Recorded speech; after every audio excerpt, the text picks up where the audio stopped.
Definisi haram itu adalah qaliluhu wa katsiruhu haram. Sedikitnya dan banyaknya haram. Sebaik-baik ikatan adalah ikatan dipertahankan. Makanya Allah tidak suka kalau ikatan itu dirusak lagi. Di sini makna hadis Ar-Rahman 'allamal Qur'an khalaqal insan 'allamahul bayan. Definisi haram itu bukan berdampak. Definisi haram itu adalah qaliluhu wa katsiruhu haram. Sedikitnya dan banyaknya haram. Jadi mau berdampak atau tidak, tetap itu haram, sekalipun sedikit. Jadi tidak ada definisi bahwa kan kalau aku mabok baru haram, kalau aku nggak mabok itu nggak haram. Bukan begitu, enggak. Nanti akan ada definisi nanti. Kalau aku hamil berarti haram berzina. Kalau nggak menghamilkan berarti nggak haram. Nah, nanti begitu. Enggak. Pokoknya sedikit bersentuh saja sudah haram. Artinya kalau hubungan laki perempuan, ya artinya dia ketika dia sudah mulai berduaan, pas chatting-chattingan sudah mulai haram. Karena kata Allah apa? Allah tidak berfirman la taznu, janganlah berzina. Allah tidak berfirman begitu. Allah berfirman wala taqrabuz zina, janganlah mendekati zina. Jadi mendekati saja. Jadi artinya dengan sudah komunikasi, sudah dalam rangka hubungan khusus misalnya, itu sudah termasuk bagian daripada zina. Nah, berbeda dengan misalnya kalau komunikasi dalam arti tugas apa itu nggak ada masalah. Tapi kalau sudah ada maksud khusus untuk berbuat dosa, itu sudah semua komunikasinya jalannya kepada zina sudah. Sekalipun tidak sampai bersentuhan. Sama seperti itu. Nah, sama dengan homer juga begitu. Nyicipin aja sudah haram. Kenapa? Karena itu juga bagian daripada minum homer. Seperti itu. Ingat definisi qaliluhu wa katsiruhu haram. Sedikitnya, apalagi banyaknya. Sedikitnya, apalagi banyaknya itu haram. Ketika sebuah akad sudah dinyatakan, qabiltu nikahaha wa tazwijaha bil mahril mazkur, aku terima nikahnya dengan mahar yang sudah tersebutkan, maka di situ ada mitsaqan walidho, ada sebuah ikatan yang kokoh.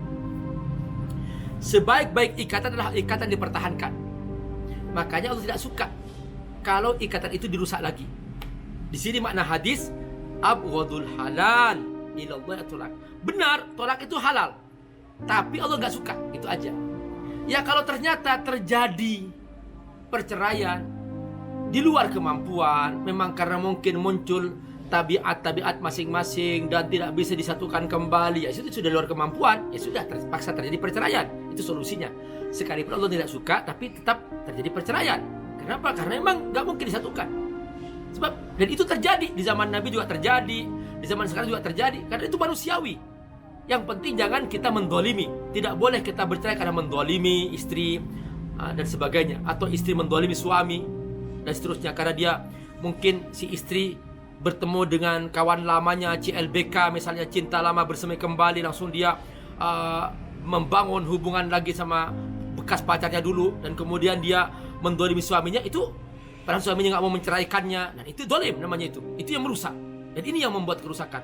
Atau si suaminya juga CLBK dengan pacarnya dahulu dan kemudian menyebabkan terjadi perceraian, ini semua kezaliman, itu tidak boleh. Tapi kalau perceraian secara normal terjadi, itu nggak ada masalah, itu takdir Allah sudah terjadi. Nah, setelah bercerai, menikah kembali, itu bagus. Tapi ingat kata Allah, makanya jangan asal suka dalam kita menikah. Kita istikharahkan dulu, kita mohon kepada Allah, benarkan yang terbaik. Jangan asal cantik. Cantik itu umurnya hanya sebulan, 2 bulan. Setelah itu sudah biasa lagi. Makanya di sini kenapa kita diharamkan pacaran, berduaan terus diharamkan? Kenapa? Karena ketika seorang pacaran, dia nanti cintanya akan habis, dan begitu menikah dia akan mudah tergoda dengan orang lain. Dia merusak jiwanya. Karena itu sebaiknya energi cinta itu disatukan pada seorang istri yang halal. Jangan dihabiskan pada orang yang gak jelas. Nah itulah dia mengapa diharamkan kita berduaan dan seterusnya. Nah, apalagi sampai cabai-cabean, naudzubillah min dzalik. Nah itulah dia yang kita harus jaga. Semoga Allah berkahi. Assalamualaikum warahmatullahi wabarakatuh. Alhamdulillah wassalatu wassalamu ala Rasulillah wa ala alihi wa sahbihi wa Teman-teman rahimakumullah, Abi Amir mengasuh sebuah pesantren FAT Institute. Pesantren FAT ini ada di Jakarta, ada juga di Sukawangi, Bogor. Mereka rata-rata adalah anak-anak yatim duafa dan mereka belum punya asrama, belum punya masjid, dan juga mereka membutuhkan pembebasan lahan untuk pesantren.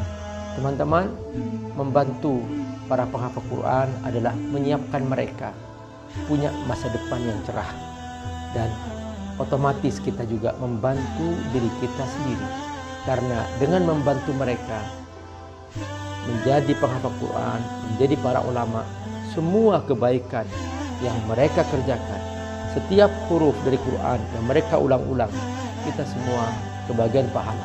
Bukan hanya itu, nanti di alam akhirat, di surga, mereka akan datang menyambut kita dengan mahkota yang indah, dan kita semua yang berdonasi untuk mereka akan diberi mahkota yang indah di pintu surga, sehingga kita semua bahagia selamanya di akhirat. Ayo bergabung membantu para santri yatim duafa penghafal Al-Quran di pesantren Fadl Tafsir di Sukawangi, Bogor, melalui rekening di bawah ini. Semoga Allah berkati. Assalamualaikum warahmatullahi wabarakatuh.